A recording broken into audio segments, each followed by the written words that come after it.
Hello दोस्तों, नमस्ते, प्रणाम। कैसे हैं आप लोग? उम्मीद करती हूँ आप लोग बहुत ही अच्छे होंगे दोस्तों, और मैं भी बहुत ही अच्छी हूँ। आज मैं आप लोगों को इच्छाधारी नाग नागिन की कहानी सुनाने वाली हूँ, तो प्लीज़ आप लोग ज़रूर सुनिएगा और अच्छा लगे तो मेरे चैनल को सब्सक्राइब ज़रूर कर दीजिएगा। तो चलिए देर न करते हुए सुनाते हैं आप लोगों को। एक गांव में एक राजा रहते थे। उनके बहुत सारी रानियां थी, 300 रानियां थी, लेकिन उनको कोई भी संतान नहीं था। बहुत ज़्यादा परेशान रहते थे इसी चक्कर में राजा जी कि मेरा कोई संतान नहीं है। उन्होंने बहुत सारे वैद्यों से दिखाए, बहुत सारे दवाई करवाए, बहुत सारे ऋषि मुनि से दिखवाए, लेकिन उनको कोई भी सभी लोग बोले कि आपको लड़का नहीं हो सकता है राजा जी।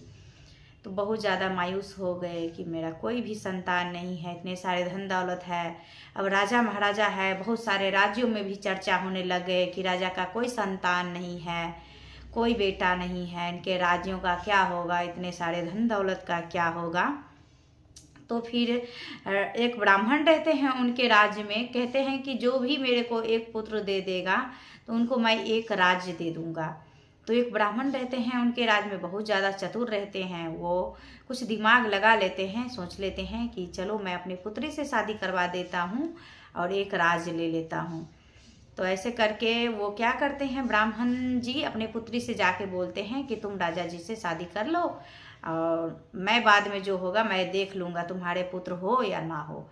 तो राजा जी कहते हैं कि यदि ब्राह्मण जी आपके पुत्री से पुत्र नहीं हुआ तो मैं आपका सिर धड़ से अलग कर दूंगा। तो वो मान लेते हैं ब्राह्मण जी लालची रहते हैं, मान लेते हैं, कहते हैं कि हाँ चलो ठीक है राजा जी, हो जाएगा मेरे पुत्री से, मैं आपका भविष्यवाणी देख के ही बता रहा हूँ, मेरे पुत्री से ही आपको लड़का होगा, ऐसे बोलते हैं। तो फिर राजा मान लेते हैं, कहते हैं कि मैं तो किसी से भी शादी करने के लिए तैयार हूँ, यदि ऐसा हो गया तो मेरा पुत्र हुआ तो फिर वो ब्राह्मण अपने पुत्री से शादी करवा देते हैं राजा का। और बहुत दिन बीत जाता है, साल 6 महीने बीत जाते हैं, लेकिन कोई लड़का नहीं होता है। तो वो फिर बहुत ही परेशान हो जाते हैं। तो एक रोज़ योजना बनाते हैं, वो ब्राह्मण अपने बेटी से बोलते हैं कि बेटी ऐसा करो, तुम राजा जी को बोलो कि महाराज मैं माँ बनने वाली हूँ। तो फिर बोलते हैं कि मतलब मैं माँ बनने वाली हूँ तो ये बोलूँगी तो राजा जी तो फिर बच्चा नहीं होगा तो फिर कैसे होगा। तो उसके पापा बोलते हैं मैं संभाल लूँगा, तुम जाके बोलो कि मैं माँ बनने वाली हूँ और 1 साल तक आप मुझे मत देखिएगा। तो ऐसे ही करके उसकी बेटी पहुंच जाते हैं, कहते हैं महाराज महाराज मैं माँ बनने वाली हूँ। महाराज तो अब खुशी से नहीं समा रहा है, फूले नहीं समा रहा है, इतना खुश हो गए, धन दौलत ये लो सब लुटाने लग गए अपना। बहुत सारे जितने भी नौकर चाकर जो भी थे सभी को धन दौलत बहुत ज़्यादा लुटाए।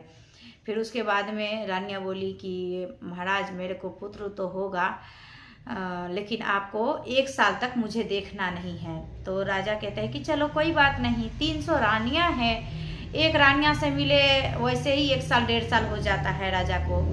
तो उन्होंने मान लिया शर्त कि चलो कोई बात नहीं, 1 साल की ही तो बात है, फिर हमारा पुत्र हो जाएगा तो हम आपसे मिलेंगे। तो राजा फिर अपने भवन में चले जाते हैं रानियां को छोड़कर, वहीं पे दूसरे कक्ष में रानियाँ रहती हैं, तो वहाँ से चले जाते हैं अपने भवन में राजा जी। अब वहाँ पे धीरे धीरे टाइम बीतने लग गया। जब 9वां महीना टाइम आया तो उनके पिता जाके खुद ही झूठ का बोले कि आपको महाराज बेटा हुआ है। तो बहुत ज़्यादा खुश हो गए। अब महाराज दौड़ के अपने भवन में आ रहा है रानी के पास में आने ही वाला था कि गेट पे उसके पिता खड़ा हो जाता है और बोलता है कि नहीं नहीं महाराज, ये तो आप क्या कर रहे हैं, अनर्थ हो जाएगा, जब लड़का का शादी होगा जब ही आप लड़का से मिल सकते हैं, ऐसे आप नहीं मिल सकते हैं। तो अब तो राजा फिर मायूस हो जाता है कि अब ये क्या बात हुई, जब लड़का का शादी होगा जब तक हमें ऐसे ही रहना पड़ेगा, हम अपने पुत्र को देख भी नहीं सकते। तो मना कर देते हैं, कहते हैं नहीं, आपका सर्प दोष है, आप उनको देख नहीं सकते हैं, आपको सर्प दोष है, इससे आपको बेटा का नुकसान हो जाएगा, महारानी का नुकसान हो जाएगा, आपका नुकसान हो जाएगा। तो इसीलिए जब आपका लड़का का सिंदूरदान, जिस दिन किसी भी लड़की के मांग में सिंदूरदान होगा उसी दिन आप अपने लड़के को देख सकते हैं। तो फिर राजा क्या करे, मायूस हो जाता है, वहाँ से फिर अपने भवन लौट जाते हैं, रानी को अकेले ही छोड़ देते हैं और बच्चा को देख भी नहीं पाता है। बच्चा तो रहता ही नहीं है, वो सब तो ऐसे झूठ का खेल मचाए हुए रहते हैं। तो अब क्या करें, फिर ज़्यादा दिन हो जाता है, नगर नगर में राजा ढिंढोरा पिटवाने लगते हैं। 1 साल हो जाता है, फिर ढिंढोरा पिटवा देते हैं कि हमारा राजकुमार 1 साल का हो गया। फिर 2 साल हो जाता है, ऐसे कर करके कई साल बीत जाता है। अब 24 साल हो गया राजकुमार का। 24 साल का भी ढिंढोरा पिटवा दिया सब जगह, और राजकुमारी की तलाश करने लग गए। राजकुमार खुद से ही जाके हर एक जगह यूं ढेर पड़ा राजकुमारी, कभी इधर से आ रहा है, कभी उधर से आ रहा है। अब सब लोग मांग करते हैं कि हमारा जो बेटी हम देंगे तो राजकुमार भी तो देखेंगे, आज तक कोई नहीं देखा है। फिर गांव में ऐसे ही राजा जी के बारे में बहुत सारे लोग अफवाहें बनाए रखे थे कि नहीं, राजा का कोई लड़का उड़का नहीं हुआ है, ऐसे ही लोग मजाक बना रहे हैं वो सब घर में। तो मतलब सभी लोग बोले, और राज्य के जो राजा सब थे तो वो अपने बेटी देने से इनकार कर दिए। बोले कि नहीं, मैं नहीं शादी करूंगा, जब मैं राजा के बेटा को देखूंगा ही नहीं तो कैसे शादी के लिए हाँ कर दूं। मैं अपनी बेटी का ज़िंदगी ऐसे बर्बाद थोड़ी कर सकता हूँ। दुनिया में बहुत सारे राजा है, बहुत सारे राजकुमार हैं, मैं नहीं कर सकता। फिर दुनिया में एक जैसा लोग नहीं होता है। एक लड़की के पिता मान लेते हैं, राजा ही होते हैं, तो वो मान लेते हैं, कहते हैं कि कोई बात नहीं, जब राजा इतना सुंदर है, राजकुमार भी बहुत सुंदर होंगे, मैं कर लूँगा शादी। तो शादी के लिए हाँ भर देते हैं। दिन फिक्स हो जाता है, जिस दिन बारात जाने वाली होती हैं तो उस दिन डोली तैयार करते हैं। डोली में, खाली डोली ही, उसकी मम्मी एक पुतला बना के बैठा देते हैं अंदर। अब पुतला बना के बैठा देते हैं, खाली डोली लेके जा रहा है। अब उसकी मम्मी भी, उसके नाना भी, सभी लोग जो ब्राह्मण थे वो सब भी चिंतित थे, और भी बहुत सारे थे जो झूठ में शामिल थे। काफ़ी लोग थे जो झूठ में शामिल थे, और सभी को पता था यदि आज राजा की सच्चाई की पता लग जाएंगी तो राजा तो आज हमें सर धड़ से अलग करिए देंगे, क्योंकि कर देंगे। वो बोल ही रखे थे पहले ही कि आपके पुत्री को यदि बेटा नहीं हुआ तो हम सर धड़ से अलग कर देंगे। तभी भी ये सब जानते हुए भी, लीला है कुछ, नागराज का लीला है, तो आप लोग जरूर सुनिएगा कि क्या हुआ आगे। तो फिर क्या करते हैं कि बारात वैसे ही निकल जाते हैं, वही डोली लेके। उसमें तो राजकुमार था ही नहीं, वैसे ही चले गए। जब गए, बहुत दूर चले गए, जंगल आ गया। जंगल में सभी लोग आराम करने लग गए। आराम करने के लिए डोली रखा गया। अब नाग नागिन भी उसमें, नाग नागिन जो जंगल में थे, इच्छाधारी नाग नागिन, वो विचार कर रहे हैं, कह रहे हैं कि डोली तो खाली ही जा रहा है और इतने लोग मारे जाएंगे। अपने नाग से कहती है नागिन कि इतने लोग मारे जाएंगे आज राजा के हाथों से, और इतने सारे सेवा ब्राह्मण देव जी ने किया है हम लोगों को, नागदेव, तो ऐसा करिए कि आप ना ब्राह्मण को बचा लीजिए। आप दूल्हा बन के चले जाइए और वहाँ पे सभी लोग देख लेंगे आपको, फिर उसके बाद में किसी बहाना से आप आ जाइएगा। तो वो मान लेते हैं।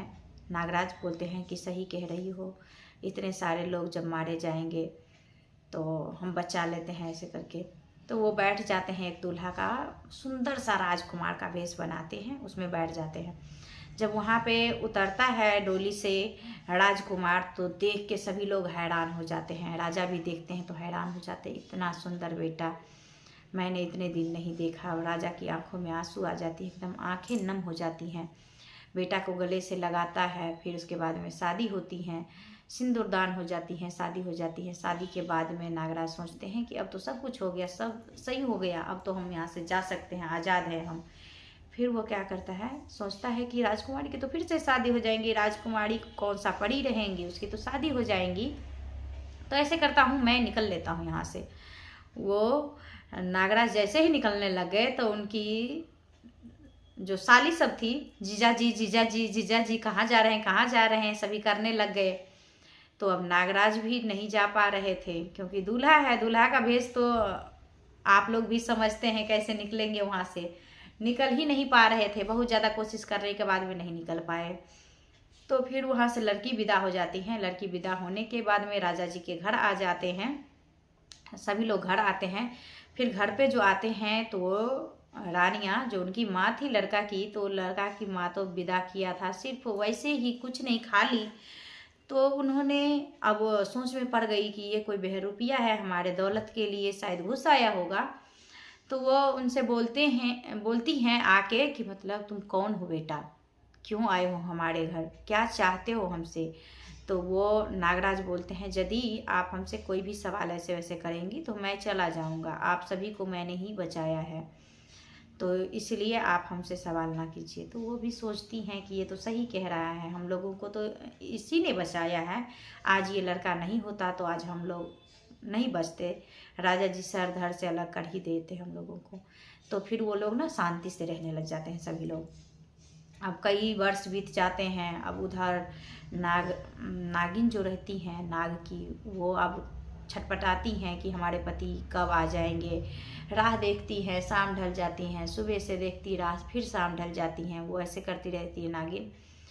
फिर टाइम बीत जाता है, नागराज धीरे धीरे याद भुलाने लग जाते हैं नागिन का, क्योंकि उनके साथ रहने लग जाते हैं तो भूलने लग जाते हैं उनकी बात।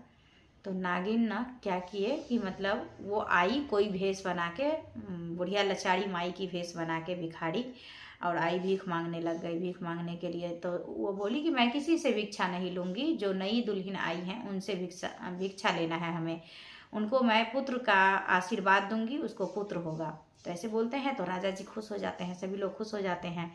उनको बोलते हैं कि बहू को, जाओ बहू उनको भिक्षा दे दो। भिक्षा देने के लिए जाते हैं तो वो सिखाती हैं कि आपके पति, मैं भविष्यवाणी किया हूँ कि आपके पति आपसे प्यार नहीं करता, यदि प्यार करता है तो अपने पति से बोलिए कि वो बाहर से पान खा के आए और आपके मुंह में थूक फेंके, आपके मुंह में थूक दें।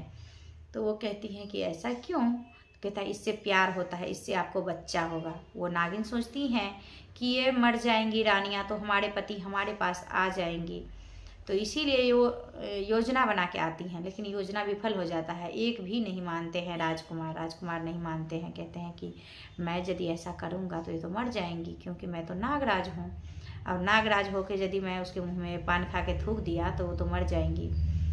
तो फिर वो भी योजना फेल हो जाता है। अब नागिन फिर से चली जाती हैं, दूसरे दिन आती हैं, दूसरे दिन भी कोई बहाना बना के आती हैं, वो भी फेल हो जाती हैं।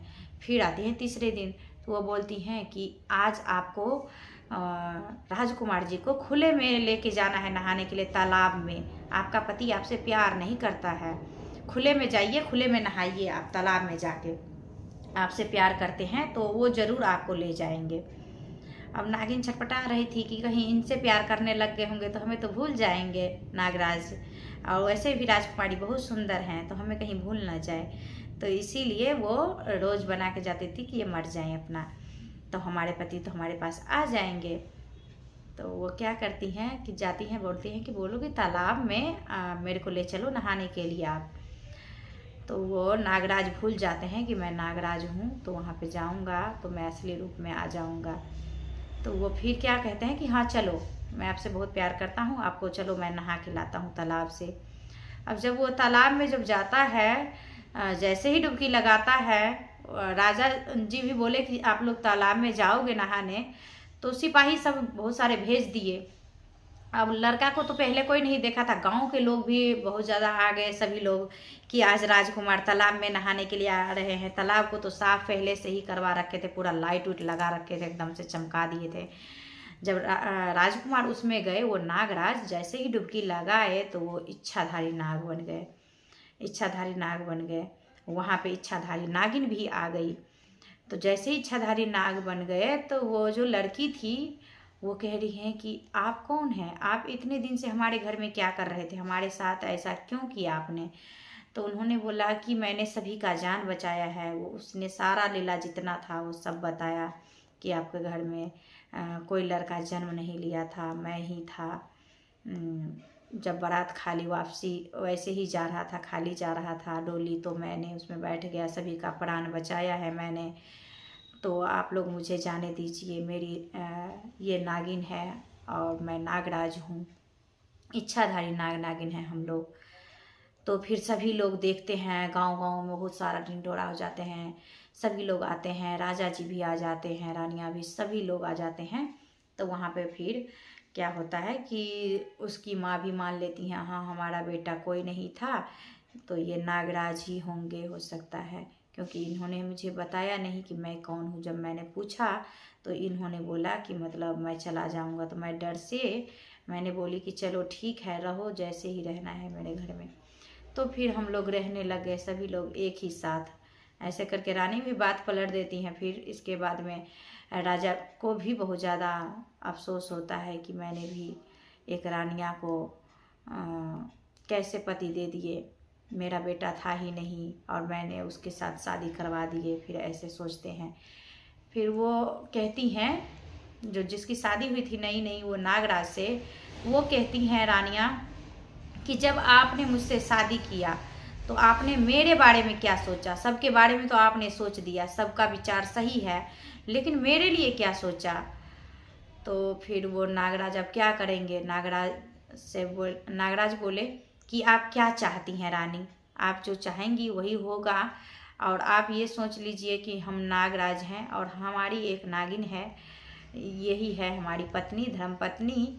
और आप ही बताइए कि आप लोगों को जान बख्शने के लिए क्या हम अपनी जान दे दें? क्योंकि मैं अपने पत्नी के बिना नहीं रह सकता, ये भी नागिन भी हमारी नहीं रह सकती हैं। तो आप बताइए कि क्या करें? तो वो राजकुमारी जो थी रानियाँ, वो बोली कि नाग देवता, आपने तो बहुत ही अच्छा किया, एक मनुष्य की रक्षा किए हैं आपने, और आपकी रक्षा मैं ज़रूर करूँगी। तो इससे मेरे को एक पुत्र दे दीजिए, आपसे मैं बस एक पुत्र चाहती हूँ और कुछ नहीं। नाग देवता से बोले, इच्छाधारी नाग से। तो इच्छाधारी नाग उनको एक पुत्र दे दिए आशीर्वाद में, और एक पुत्र हो गया। वो भी अपना खुशी खुशी अपने घर चले गए। राजा जी भी अपने घर चले गए, नाग जी भी अपने घर चले गए, इच्छाधारी नाग नागिन भी।